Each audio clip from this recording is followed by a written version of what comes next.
To the galaxy, he was nothing. Just a soft, weak human from a dead world. Queen Xylia bought him as a pet. She made him pour her wine. She made him sleep on the floor. She laughed at him because he had no claws, no armor, and no fangs. She thought she owned him. She was wrong. She didn't know that Silas wasn't a servant. He was a predator in hiding. He was a weapon resting between wars. And tonight, when the sky turns red and the monsters come to eat her alive, the queen is about to learn a terrifying lesson. You do not put a leash on a human. You just pray that he decides to save you. The great hall of the GlacticXeno palace was shining with gold and crystal lights. The music was loud and strange, filling the air with heavy beats that vibrated against the floor. In the center of the room sat Queen Xylia. She was a tall, elegant alien with violet skin and 4 graceful arms. She sat on her high throne, looking down at her guests with a smile that was both beautiful and cruel. Tonight was a special night. The queen had invited the most powerful nobles from across the galaxy to show off her wealth, her power, and her collection of rare creatures. But her favorite prize was not a jewel or a statue. It was the small, 2-legged creature standing quietly by her side. It was Silas. To the alien guests, Silas looked pathetic. He was a human. Compared to the massive warriors in the room, he seemed incredibly weak. He had no hard scales to protect his body, only soft, pale skin. He had no sharp claws or fangs, just flat teeth and small hands. He wore a simple white tunic that marked him as property of the queen. He stood perfectly still, his head bowed low, staring at the polished floor.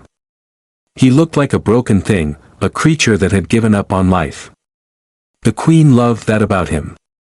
She reached out with one of her lower hands and patted his head, treating him exactly like a tame animal. "Pour the wine, beast," Xylia commanded, her voice sharp but lazy. Silas moved instantly. He did not hesitate. He picked up a heavy golden jug that was almost too big for his hands. He moved through the crowd of giant aliens, pouring purple wine into their cups. The guests laughed as he passed by. One large alien, a general with green armor, stuck out a jagged leg to trip him. It was a cruel joke. But Silas did not fall. He stepped over the leg smoothly, without spilling a single drop of wine. He did not look angry. He did not make a sound. He just kept working, his face blank and emotionless. "Look at it," the general laughed, pointing a claw at Silas. "It is so soft. I could crush it with one hand. Why do you keep such a useless thing, my queen? It cannot fight. It cannot hunt. It is only good for carrying drinks." The room filled with the sound of mocking laughter. The aliens found the human hilarious. They talked about how fragile humans were, how their bones broke easily, and how they needed special air to breathe. They saw him as nothing more than a toy. Queen Xylia smiled and took a sip of her wine. "That is exactly why I keep him," she said, her voice echoing in the hall. "He is rare. He comes from a death world called Earth. Most of his kind are wild and dangerous, but I broke this one. I tamed him. He is proof that I can rule anything. Even a death worlder becomes a puppy in my presence." She snapped her fingers, and Silas immediately returned to her side, kneeling on the cold floor near her feet. But the queen and her guests were blind. They saw only the surface. They did not notice the way Silas moved. They did not see that his hands were steady, like rocks. They did not notice that while his head was bowed, his eyes were constantly moving. Silas was not looking at the floor out of shame. He was counting. He counted the number of guards by the door. He counted the seconds it took for the patrol ships to pass the window. He checked the weapons on the general's belt. He was not a scared animal hiding in the corner. He was a predator waiting in the tall grass. He was bored with their party, and he was bored with their insults. He was just waiting for the right time to stop pretending. But for now, he stayed on his knees, listening to the queen brag about how she owned him. The celebration ended in a single heartbeat. One moment, the room was filled with laughter and music, the next, a deep, vibrating hum shook the very foundation of the palace. The crystal glasses on the tables began to tremble, clinking against each other like nervous teeth. Then, the beautiful purple sky outside the massive windows changed. It did not darken, it burned. A harsh, blood-red light flooded the throne room, casting long, terrifying shadows against the walls. A siren began to wail across the city, a sound so loud it made the aliens cover their sensitive ears. Queen Xylia stood up from her throne, her 4 hands gripping the armrests tightly. Confusion washed over her face. No one had attacked the capital planet in 1,000 years. She looked at her guards, expecting answers, but they looked just as confused as she was. Then came the impact. A massive explosion rocked the city, close enough to shatter the giant glass windows of the throne room. Shards of glass rained down like sharp hail. The nobles screamed. The brave general, who had mocked Silas only moments ago, was the first to dive under a table, covering his head with his armored arms. Panic spread like a virus. The elegant lords and ladies were now just frightened animals, trampling over each other to reach the heavy blast doors.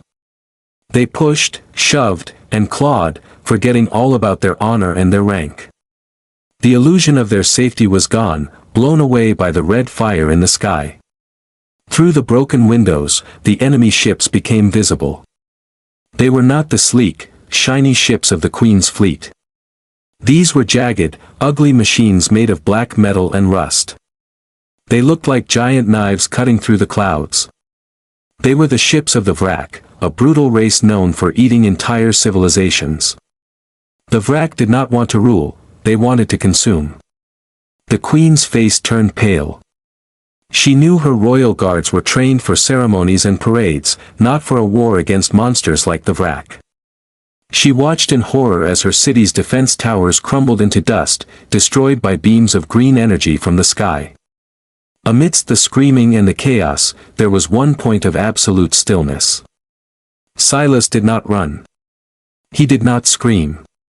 When the windows shattered, he had simply taken one step forward and shielded the Queen's body with his own. He did not do it with the fear of a servant trying to please a master. He did it with the efficiency of a machine. A large piece of heavy glass, sharp enough to cut an alien in half, bounced off his shoulder. He didn't even flinch. He didn't rub the spot. He just ignored the pain completely. While the aliens were running in circles, Silas was watching the sky. His eyes were narrowed, tracking the flight path of the enemy drop pods. He looked down at his wrist. There was no watch there, only bare skin, but he tapped it rhythmically with his finger as if he were counting down. He was calculating the distance. He was measuring the time until the enemy breached the palace. The Queen looked down at him, trembling.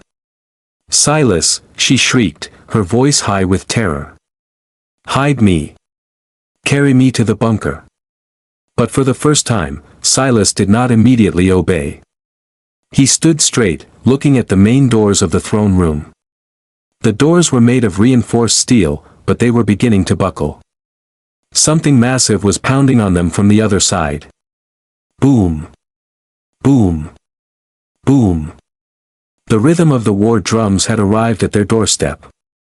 Silas took a deep breath, his muscles tightening under his tunic. The boredom was gone from his face. It was replaced by a cold, deadly focus. The heavy steel doors of the throne room did not open, they exploded inward. A cloud of thick, black smoke filled the grand entrance, choking the air with the smell of burning metal and ozone. Through the smoke, the Vrak soldiers marched in. They were nightmares brought to life. Standing over 8 feet tall, their bodies were encased in rusty, jagged armor that looked like it had been welded together from the scraps of dead civilizations. Their skin was a sickly gray, and their eyes glowed with a hungry red light. They did not shout or scream like the panicked nobles, they only growled low in their throats, a sound like grinding rocks. They held weapons that were crude but terrifyingly effective, heavy axes powered by plasma engines and rifles that fired spikes of superheated metal. The beauty of the Queen's palace meant nothing to them. They stomped on the crystal floor, shattering it with every heavy step. The Queen's royal guards, the elite warriors of the Empire, finally reacted. Dressed in their shining golden armor and flowing capes, they looked magnificent. They formed a protective wall in front of Queen Xylia, raising their elegant energy spears. For a moment, it looked like they might hold the line. The captain of the guard shouted a brave battle cry and charged forward. But bravery was not enough against the Vrak. The golden armor, designed more for parades than for actual combat, crumpled like paper under the heavy blows of the enemy. The fight was over before it truly began. It was not a battle, it was a slaughter. The Vrak swatted the royal guards aside as if they were annoying insects. Energy spears snapped in half. Helmets were crushed. The glorious defenders of the Empire fell one by one, their bright blood staining the polished floor. Queen Xylia watched in paralyzed horror as her protectors were destroyed. She had always believed that her guards were the strongest in the galaxy. She had believed that her empire was invincible. Now, watching the Vrak leader step over the body of her best general, she realized how wrong she had been. She was not a goddess, she was prey. The Vrak leader was a massive brute, twice the size of the others, with a collection of broken helmets hanging from his belt as trophies. He locked his red eyes on the Queen. He did not rush. He walked toward her slowly, dragging a massive, humming axe behind him. The sound of the axe scraping against the floor was the sound of approaching death. Xylia scrambled backward, her four hands trembling uncontrollably, until her back hit the cold wall of the throne room. There was nowhere left to run. In her desperation, the Queen's eyes darted around the room, looking for anything that could save her. Her gaze landed on Silas. The human was standing quietly near an overturned banquet table. He was not cowering. He was not crying. He was just watching the Vrak leader with a strange, intense focus. The Queen's fear turned into anger. Why wasn't he dying for her? Silas, she shrieked, her voice cracking. Do something. You are mine. I command you to protect me. Even in the face of death, she still believed she owned him. She expected him to throw himself at the monster, to be a meat shield that would buy her a few more seconds of life. The Vrak leader reached the Queen. He raised his heavy axe high above his head, ready to split her in two. Xylia squeezed her eyes shut and screamed. But the blow never landed. A shadow moved between her and the monster. When she opened her eyes, Silas was standing there. He looked absurdly small in front of the giant alien. He was not wearing armor. He had no shield. In his hand, he held nothing but a sturdy metal dinner fork he had picked up from the floor. The Vrak leader paused, the axe hovering in the air. He looked down at the tiny, soft creature blocking his path. He let out a confused grunt, wondering why this weakling was not running away. Silas did not look back at the Queen. He stood with his feet planted firmly, his breathing steady, and stared directly into the monster's eyes. The Vrak leader laughed. It was a wet, gurgling sound deep in his throat. He looked at the tiny metal fork in Silas's hand and then back at the Queen, as if asking if this was a joke. To the Vrak, humans were soft meat. They had no claws, no armor, and no honor. The leader decided to end the joke quickly. He swung his massive axe down with enough force to crack the planet. The air screamed as the heavy blade cut through it. Queen Xylia covered her face, expecting to feel the warm spray of Silas's blood. She waited for the crunch of bones. But the sound never came. Instead, there was a sharp clink and a blur of movement that her eyes could barely follow. Silas did not block the axe, that would have been suicide. Instead, he flowed around it like water. He stepped inside the Vrak's guard, moving faster than any biological creature should be able to move. The giant alien overextended, off balance from the heavy swing. In that split second, Silas struck. He didn't slash or bash. He drove the sturdy dinner fork upward with the precision of a surgeon. He aimed for the only soft spot on the Vrak's body, the thin gap of skin under the jaw, right where the helmet met the chest armor. The metal prongs sank deep. The Vrak leader gagged, dropping the axe with a heavy thud. He clawed at his throat, eyes wide with shock, as he realized a utensil had just killed him. The giant monster fell backward, crashing into a stone pillar and sliding to the floor, dead. The room went completely silent. The other Vrak soldiers stopped their slaughter, staring at the small human standing over their leader. Silas did not celebrate. He did not smile. He calmly wiped his hands on his tunic, as if he had just finished cleaning a spill. Then, he reached down and grabbed the handle of the Vrak's massive plasma axe. To the Queen, that axe looked too heavy for 10 men to lift. Silas picked it up with one hand. He swung it in a practice arc, testing the weight. The heavy weapon hummed to life in his grip, glowing with a dangerous red energy. The transformation was terrifying. The Silas who had poured wine and kept his head down was gone. In his place stood a predator. His back was straight, his shoulders broad and tense. The fearful look in his eyes had been replaced by a cold, hard stare that made even the Vrak soldiers take a step back. He turned his head slightly toward the Queen, who was still huddled on the floor, shaking. He did not bow. He did not ask for permission. For the first time, he looked down at her not as a servant looks at a master, but as a wolf looks at a sheep. "Get up," Silas said. His voice was different now. It was deep, rough, and commanded absolute obedience. It was the voice of a man who had led armies and burned worlds. "Stay behind me, Xylia. And for once in your life, keep your mouth shut." He didn't call her, "Your Majesty." He didn't call her, "Queen." He used her name like it was nothing. Xylia was too stunned to argue. The hierarchy of her world had just flipped upside down. The pet had become the master, and the Queen was now just baggage. Silas turned back to the remaining Vrak soldiers, raised the stolen axe, and cracked his neck. The real war was about to begin. The remaining Vrak soldiers roared, a sound like a landslide of rocks, and charged all at once. They did not care that their leader was dead, they only wanted to crush the small, soft creature that had humiliated them. To Queen Xylia, it looked like a tidal wave of rusty metal and gray flesh was about to swallow Silas whole. She covered her mouth to stop a scream, pressing herself flat against the cold wall. But Silas did not wait for the wave to hit him. He became the storm.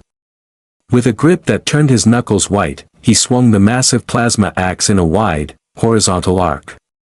The weapon was so heavy that a normal alien would need a mechanical suit to lift it, but Silas swung it with terrifying speed.